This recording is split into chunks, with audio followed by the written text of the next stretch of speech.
გამარჯობა მეგობრებო. ეს მინდა გესაუბროთ ძალიან საინტერესო თემაზე.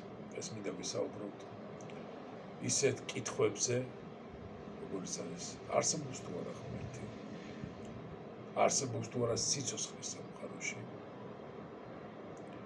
და რა დანიშნულება აქვს სიცოცხლეს. არსებობს თუ არა ღმერთი. თავისთავად ცხადია ამ ურთულეს კითხვას კაცობრიობამ უძველეს დროში ცალსახას უპასუხა დადებითი პასუხით. იმიტომ რომ ადამიანს სჭირდებოდა ღმერთი. ადამიანს სჭირდებოდა პასუხი კითხვაზე, თუ როგორ წარმოიშვა სამყარო. ადამიანს სჭირდებოდა პასუხი კითხვაზე, თუ რა დანიშნულება აქვს მის სიცოცხლეს.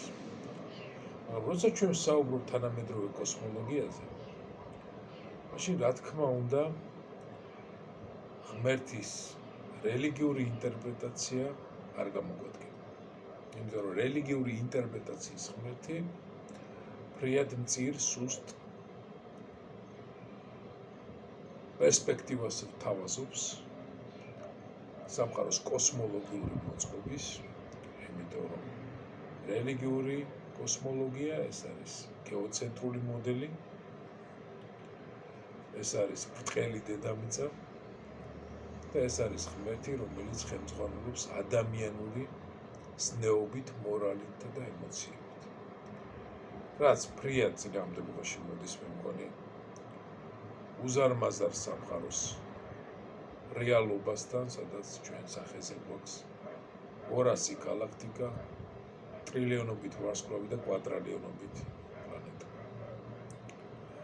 ასე რომ თუკი ჩვენ ღმერთზე მსჯელობთ, ალბათ უნდა წარმოვიდგინოთ ღმერთი უფრო პანთეისტური პერსპექტივით. ღმერთი როგორც სამყაროს გონება, ღმერთი როგორც ფიზიკის კანონები, ღმერთი როგორც სამყაროს ინჟინერია, ან სამყაროს ჩანაფიქრი. და აქვს თუ არა აი ამ დაგვარ ღმერთს მეცნიერულ კოსმოლოგიაში ადგილი.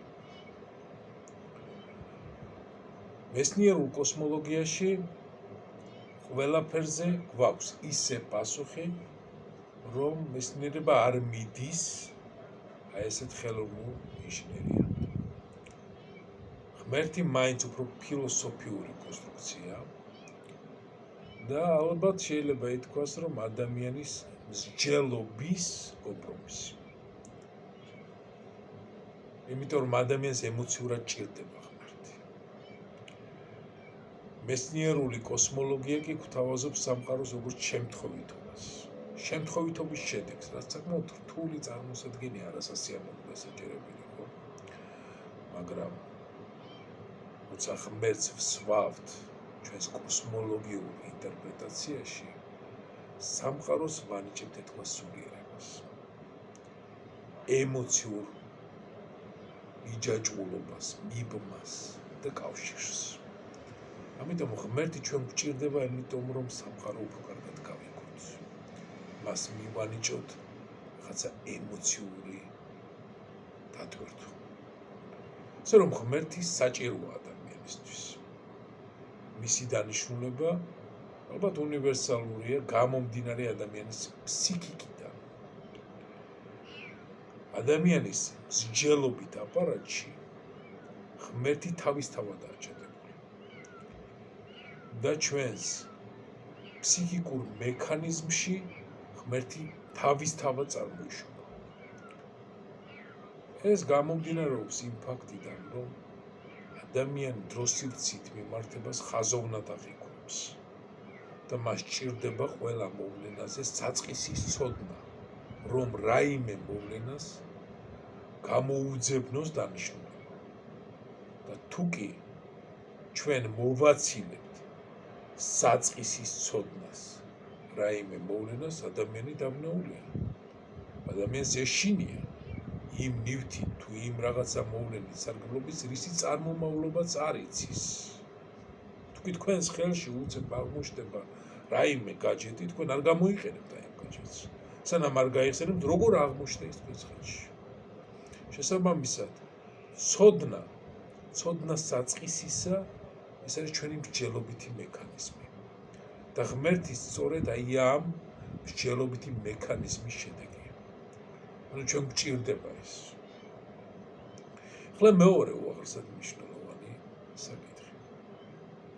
არსებობს თუ არა სიცოცხლე სხვაგან სამყაროში. თუ კი ჩვენ წარმოვიდგენთ დრეიკის განტოლებას,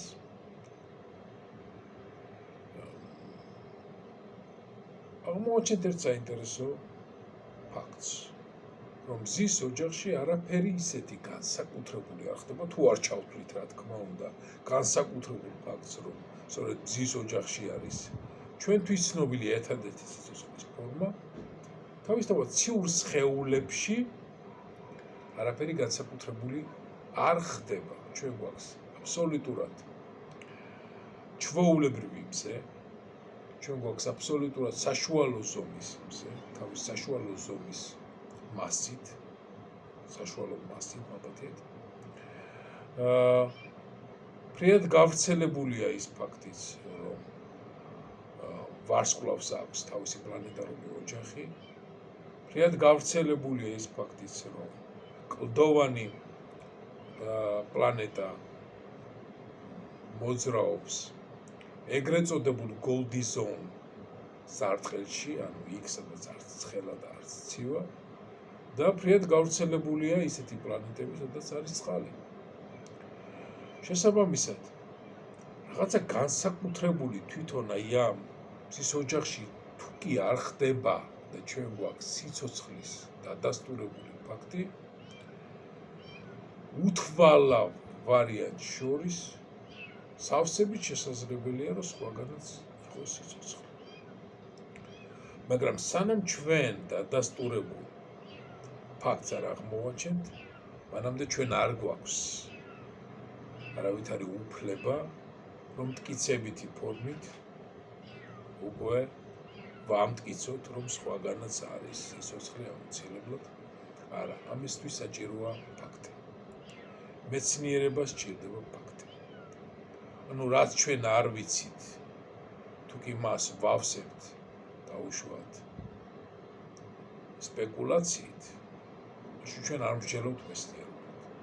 სხვათა შორის, რაც მეცნიერებამ არ იცის ის რო შეავსოს ღმერთით, როგორც ძალიან ბევრ საკს წარმოადგენს, მაშინ ჩვენ ავტომატურად გამოვდივართ მეცნიერული მსჯელობიდან.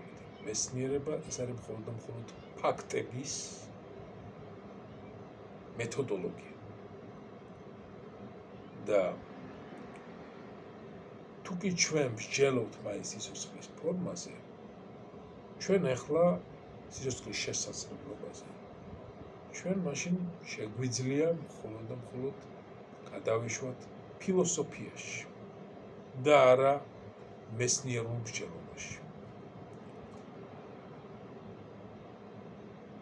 ფილოსოფიურად შეგვიძლია წარმოვიდგინოთ ლოგიკური დაშვება, რომ სხვაგან უნდა იყოს სიცოცხლე და უნდა იყოს განვითარებული ცივილიზაცია. მაგრამ ისევ თუ კი გავითვალისწინებთ იმ ფაქტს, რომ ჩვენ ვერ ვხედავთ ვერცეთ დადასტურებულ ცივილიზაციას. კოსმოსი ჩუმია, ბნელია, საერთოდ არ ჩანს არც ტელესკოპებში, არც რადიოსკოპებში. არავითარი კოსმოსური ცივილიზაციის კვალი. მაშინ რასთან გვაქვს საქმე? ფერმის პარადოქსი ხსნის ფრიად საინტერესოდ აი ამ მოვლენას და გვიმტკიცებს, რომ ესე იგი ცივილიზაციური განვითარების პროცესში სოციუმი მოდის თვითდესტრუქციის დილემის წინაშე. ინდუსტრიალიზაცია, ეკონომიკა, განვითარება პრაქტიკულად ანგრევს სოციუმის საფუძვლებს და ის მოდის რაღაც თვითდესტრუქციაში. და ამის გადალახვა პრაქტიკულად სოციუმს არ შეუძლია. ფერმის პარადოქსის მიხედვით ჩვენ შეიძლება სწორედ აი ასეთ რაღაცა თვითდესტრუქციის ეტაპზე შევდექით და როგორ განვითარდება მოვლენები, ალბათ გავიგებთ უახლოეს მომავალში, ხო? მაგრამ ფერმის პარადოქსს აქვს ერთი მნიშვნელოვანი პრობლემა, ეს ჩემი დაკვირვებით. იმიტომ რომ ფერმის პარადოქსი განიხილავს ცივილიზაციის განვითარებას მხოლოდ და მხოლოდ ადამიანური მოდელით და უგულებელყოფს სხვა სოციუმის განვითარების მექანიზმებს თუ შესაძლებლობებს, რომელმაც შეიძლება ეკონომიკა სწორედ იმ ფორმით, როგორც ჩვენ გვაქვს წარმოდგენილი, საერთოდ არც გაიაროს. სიცოცხლის განვითარება სწორედ იმ ფორმით, როგორც ჩვენ განვითარდით, სულტად ალტერნატიურად განავითაროს. ეს, რა თქმა უნდა, დამოკიდებულია ჩვენს სიცოცხლის ფორმის ბიოლოგიურ მექანიზმზე, რომელიც, რა თქმა უნდა, ქმნის სოციალური კონსტრუქციის მთავარ ინსტიტუტებს თუ მთავარ მექანიზმებს და აქედან გამომდინარეც ადამიანური მოდელით სხვა ცივილიზაციების განვითარების სპეკულაცია რაღაც აბსურდია ჩემი აზრით. მოდი განვიხილოთ ახლა უფრო კონკრეტულად. რამ შექმნა ადამიანური ცივილიზაცია სწორედ იმ ფორმით, რა ფორმითაც ჩვენ ვიცით. ახლა ჩვენ მოგეხსენებათ ვართ რაღაცა პრობლემების წინაშე, როგორიც არის გლობალური დათბობა, როგორიც არის სიღარიბე, როგორიც არის სოციალური სტრატიფიკაცია, მდიდრები, ღარიბები, მდიდართა საზოგადოება, ღარიბთა საზოგადოება და ერთგვარი ცნობის მოყვარეობა სამყაროს მოწყობის შესახებ, მათ შორის პლანეტარული კოლონიზაციის ამბიციები და ასე შემდეგ. რამ გამოიწვია თვითონ ესეთი რეალობის შექმნა? საფუძვლები უნდა ვეძიოთ ჩვენს ბიოლოგიურ მექანიზმში. იმ ფაქტში, თუ როგორ ხდება ჩვენი ფიზიოლოგიური მექანიზმის მოწყობა, გამრავლება და კომუნიკაცია. ახლა თავად გამრავლების მექანიზმში ჩვენ გვაქვს ისეთი ცვლადები, რომელიც თავისთავად განაპირობებს საზოგადოებაში ძალადობას, მათ შორის სოციალურ სტრატიფიკაციას. ახლა რისი თქმა მინდა, რომ ჩვენს სიცოცხლის ფორმაში, ადამიანურ სიცოცხლის ფორმაში, ჩვენ არ გვაქვს ისეთი გარანტირებული ბიოლოგიური მექანიზმი, რომ ჩვენი შთამომავლობა, ხო, პატარა ბავშვები თვითონ იზრდებოდა. რომ მშობიარობა მოგეხსენებათ დაკავშირებულია როგორც თუ ფიზიოლოგიურ პროცესთან, იყოს ძალიან მარტივი. იყოს გამრავლების პროცესი ესეთი რაღაცა მრავალშვილიანი, ან თუ რა ვიცი, როგორც გინდათ ისე წარმოიდგინეთ. ძალიან რთული გამრავლების მექანიზმი გვაქვს, ხო? რომელიც თავისთავად უკვე წარმოშობს, უკვე არის წინაპირობა იმისა, რომ ჩვენს კომუნიკაციურ მოდელებში სხვა სიმბოლოები შეიქმნას და სხვა სოციალური ინსტიტუტები შეიქმნას. ანუ თვითონ თავად იმ ფაქტმა, რომ ესე იგი ბავშვს ჭირდება მოვლა და ჭირდება მოვლა ლამის და სრულწლოვან ასაკამდე გამომდინარეობს იმ სისუსტისგან, რაც ბავშვს ახასიათებს და ამან წარმოშვა ოჯახის ინსტიტუტი.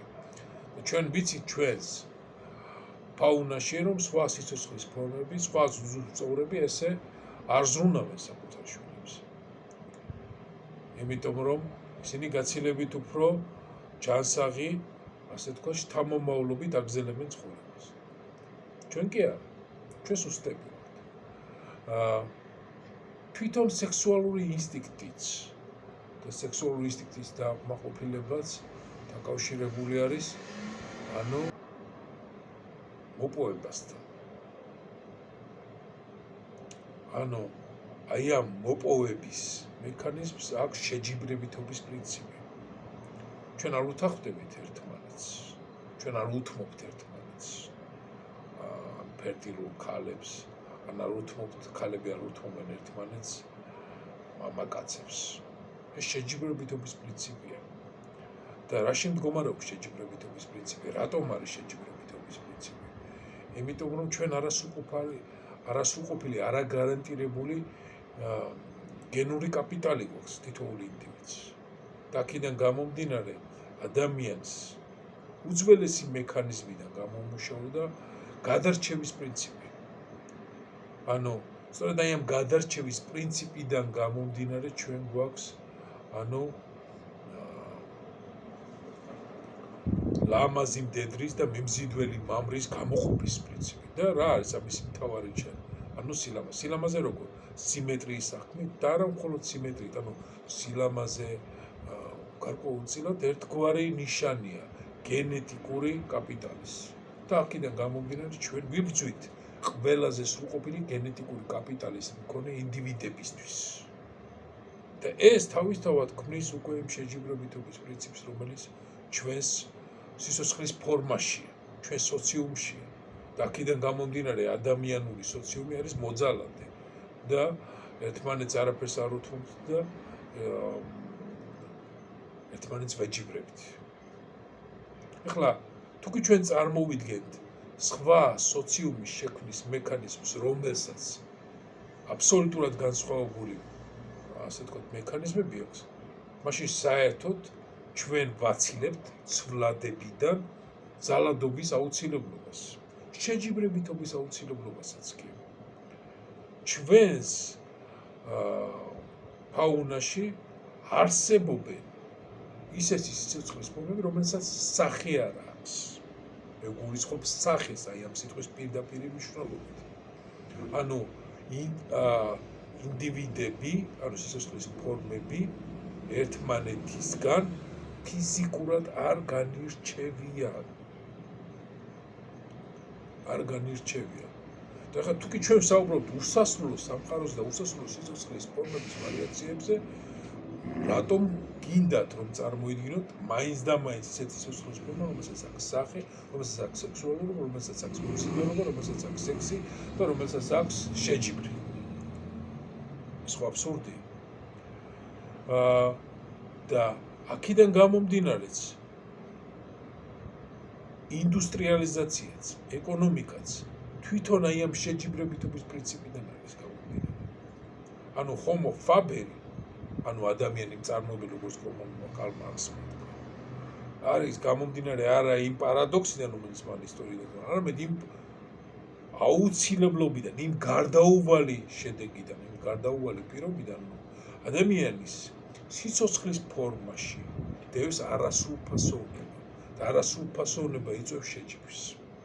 ჩვენი წარმატების და ჩვენი კულტურის და ცივილიზაციის მთავარი მიზეზი არის ადამიანური სიცოცხლის ფორმის არასრულფასოვნება. ჩვენ არ გვაქვს ძლიერი კლანჭები, ჩვენ არ ვართ ძლიერები, ჩვენ დეტერმინირებული ვართ იმისათვის, რომ შევქმნათ სოციალური ჯგუფები, ვითანამშრომლოთ და თავი დავიცვათ სხვა ჯგუფებისგან, სხვა მხეცი იქნება თუ სხვა ადამიანი. და თავისთავად აი ეს ჯგუფის აუცილებლობა, სხვასთან თანამშრომლობის აუცილებლობა ქმნის ადამიანური ცივილიზაციის ისეთ დამახასიათებელ პირობას, როგორც არის სამეტყველო კომუნიკაცია. სამეტყველო კომუნიკაციაში გაჩნდა ისეთი სიგნალები, რომელიც არ უკავშირდება უბრალოდ რაღაცა მასლოუს პირამიდის ქვედა ფენას. არამედ უკავშირდება კიდევ აბსტრაქტულ აზროვნებასაც. და აბსტრაქტული აზროვნების აღნიშნული ენა სიმბოლური ნიშნულობები განვითარდა კულტურული ინფრასტრუქტურის განვითარების შედეგად. და რამ შექმნა ჩვენს მეტყველებაში დაუშვათ ისეთი სიტყვა, როგორც არის ოქსიმორონი, რომელიც ნიშნავს საპირისპირო ცნებების შეერთებით მიღებულ მესამე ცნებას. ეს უკიდურესად ადამიანური მსჯელობაა. იმიტომ რომ აღნიშნავს ადამიანური კომუნიკაციის განსაკუთრებულ მოვლენებს, რომელიც მხოლოდ და მხოლოდ ადამიანურია. ამ სიტყვას შეუძლებელია სხვა სიცოცხლის ფორმამ მიაგნოს ამ მნიშვნელობის აღნიშნულ სიტყვას. იმიტომ რომ ეს უკიდურესად ადამიანური კომუნიკაციის შედეგია. ანუ ჩვენი კულტურის შედეგია. ჩვენი ასე თქვათ შეჯიბრებითობის შედეგია, ისტორიის შედეგია, გამიგეთ? და თვითონ განსხვავებული მოთხოვნილებები, განსხვავებული კულტურული მოდელები ქმნიდა კომუნიკაციურ სისტემაში ახალ სიტყვით მნიშვნელობებს. და ეს არის უკიდურესად ადამიანური ფენომენი.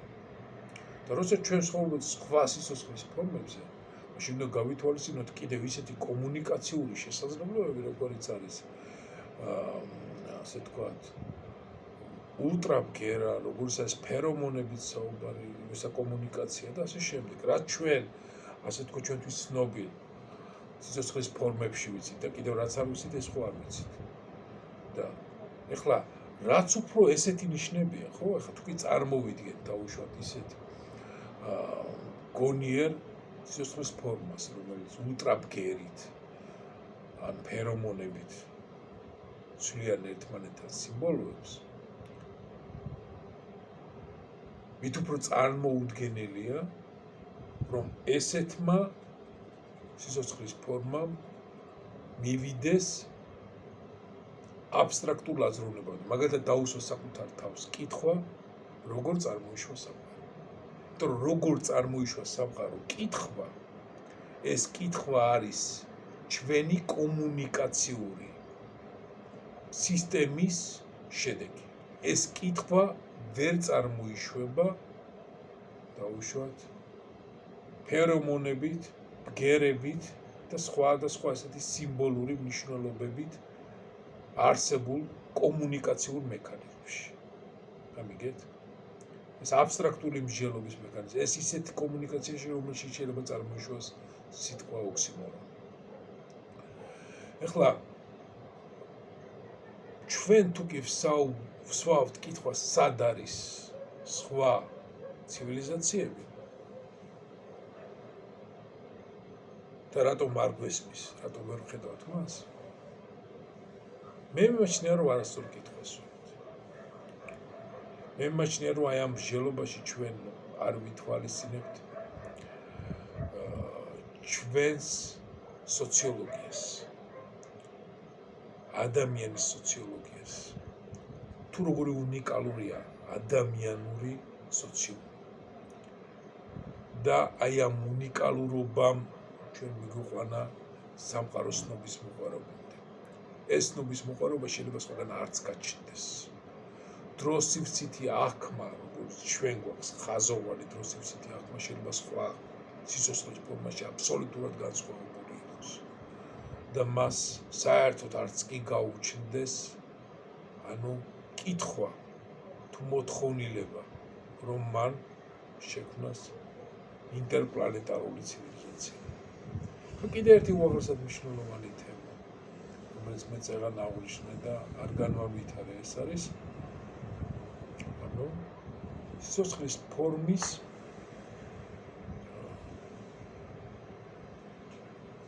ისეთი დეტერმინანტები, როგორიც არის არასრულფასოვანი. თუ კი ჩვენ წარმოვიდგინეთ სრულყოფილი სიცოცხლის ფორმას, სრულყოფილი სიცოცხლის ფორმა ვერ შექმნის რთულ სოციუმს. გამორიცხულია. აი დაუშვათ წარმოიდგინეთ რიდლი სკოტის ელიენი. სრულყოფილი სიცოცხლის ფორმა, სრულყოფილი მკვლელი და ასე შემდეგ. მაგრამ